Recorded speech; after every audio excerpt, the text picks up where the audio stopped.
घरात पैसा टिकत नसेल तर आत्ताच हा एक उपाय करा। भगवद्गीतेमधील 18वा अध्यायाचा अंतिम श्लोक रोज 18 वेळा वाचन करा।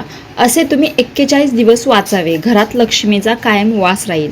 तर तो श्लोक असा आहे, यत्र योगेश्वरा कृष्णो यर्थ पार्था धनुर्धना तत्र श्री विजयो भूतिर्ध्रुवा नीतिर्मतीर मम। माझ्याकडून जर उच्चार करायला काही चूक झाली असेल तर तुम्ही यूट्यूबवर सर्च करू शकता। तर हा एक छोटासा उपाय तुमचं पूर्ण आयुष्य बदलू शकतो। तुम्हाला भगवद्गीतेमधील 18वा अध्यायाचा जो शेवटचा श्लोक आहे रोज 18 वेळेस वाचायचा आहे। तुम्ही हा उपाय सकाळी, संध्याकाळी, दुपारी जसं तुम्हाला वेळ भेटेल तसा एक ठराविक वेळ निवडायचा आहे आणि हा उपाय तुम्हाला सलग 41 दिवस करायचा आहे।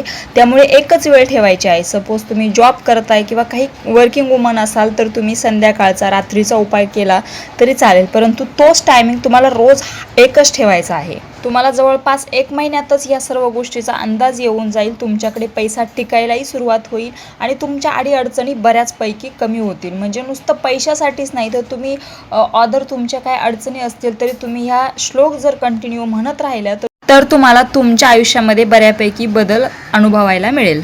रामकृष्ण हरी।